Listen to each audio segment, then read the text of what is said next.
Jumlah pengguna internet di negeri kita terus meningkat. Seberapa besar jumlahnya? Bagaimana dengan pertumbuhan telepon seluler atau ponsel? Untuk keperluan apa sih warga Indonesia membuka dan berselancar di dunia maya? Inilah fakta datanya. Badan Pusat Statistik atau BPS mencatat penggunaan telepon seluler atau ponsel terus meningkat dalam 5 tahun terakhir. Pada 2014 masih 51,49%.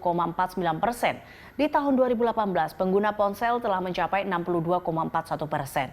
Ini sama dengan 319,43 juta pengguna dan bandingkan dengan tahun 2011 di mana tahun itu jumlah pengguna ponsel sekitar 249,8 juta.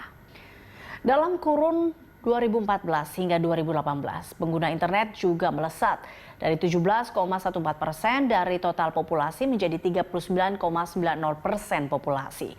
Naiknya pengguna internet ini salah satunya karena semakin mudahnya akses internet mulai dari teknologi wireless seperti Wi-Fi atau dikenal sebagai hotspot, fasilitas internet di kantor atau sekolah, bahkan melalui telepon genggam. Ini diikuti dengan kenaikan rumah tangga yang mengakses internet yang mencapai 66,22%. Jika pengguna ponsel menembus 62,41%, jumlah rumah tangga pengguna komputer hanya 20%-an. Adapun jumlah pemilik telepon kabel atau telepon statis di rumah terus turun. Pada tahun 2014, persentase rumah tangga yang memiliki telepon kabel sekitar 5,54%. Pada 2018 jumlahnya melorot menjadi 2,61%. Antara 2010 hingga 2018 rata-rata pertumbuhan penduduk yang memiliki telepon seluler sekitar 3%-an. Sebanyak 3,36% berada di pedesaan dan 2,53%-an di wilayah perkotaan. Ini menunjukkan kuatnya penetrasi telepon seluler sampai ke pelosok pedesaan. Naiknya jumlah pengguna telepon seluler diduga karena semakin luasnya cakupan sinyal dan jaringan telepon seluler di tanah air. Merujuk pendataan potensi desa atau PODES 2018 sebanyak 77.172 desa atau kelurahan atau sekitar 91,95% telah menerima sinyal telepon seluler. Dari jumlah itu, sebanyak 55.575 desa atau kelurahan atau sekitar 66,22% telah menerima sinyal kuat. Adapun yang belum mendapatkan sinyal tinggal 6.759 desa atau kelurahan atau 8%-an. Ya, tadi kita menyinggung jumlah desa atau kelurahan yang belum mendapat sinyal. Sekarang mari kita telisik wilayah yang belum bersinyal di pulau-pulau besar di negeri kita. Pulau Jawa ternyata belum bebas dari tanpa sinyal. Masih ada 0,16% desa dan kelurahan di pulau ini yang belum terjangkau sinyal. Di Sumatera jumlahnya lebih gede lagi, yaitu 2%. Di Sulawesi lebih parah lagi, yakni 6,6%. Lalu Bali dan Nusa Tenggara 4%. Di Kalimantan sebanyak 10,2% desa dan kelurahan belum mendapatkan sinyal telepon. Lebih ke timur Indonesia yaitu Maluku dan Papua, jumlah desa atau kelurahan yang belum mendapat sinyal sangat tinggi, mencapai 45,6%. Sebagaimana dipaparkan di muka, pengguna internet di tanah air telah mencapai 39,96% pada populasi.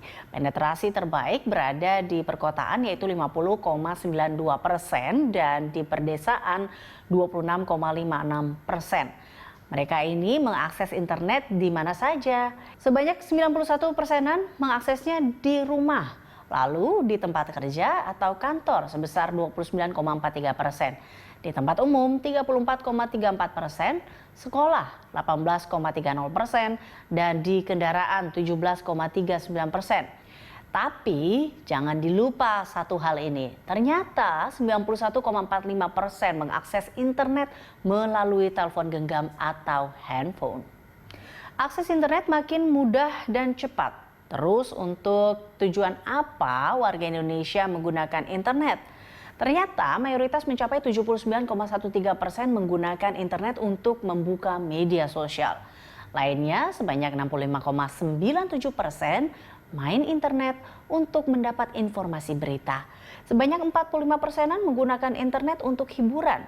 Mengerjakan tugas sekolah 25,87%, mengirim atau menerima email 21,10%, pembelian atau penjualan barang jasa 10,82%, fasilitas finansial 5%-an, serta penggunaan lainnya 12,84%.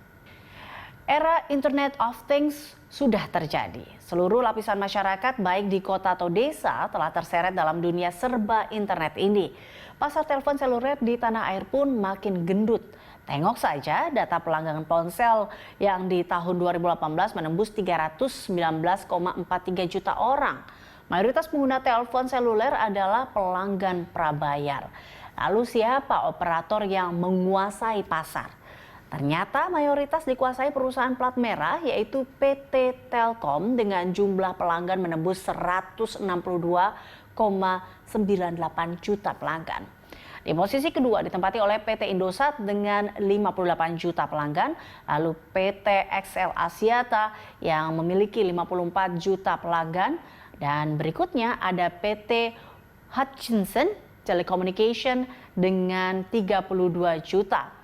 PT Smart Telkom 9 juta pelanggan, PT Smart Friend Telkom 2,88 juta pelanggan, dan PT Sampurna Telekomunikasi 3,6 ribu pelanggan. Sekarang memang era telepon genggam, jadi masuk akal jika pelanggan tetap telepon kabel tinggal 8,3 jutaan.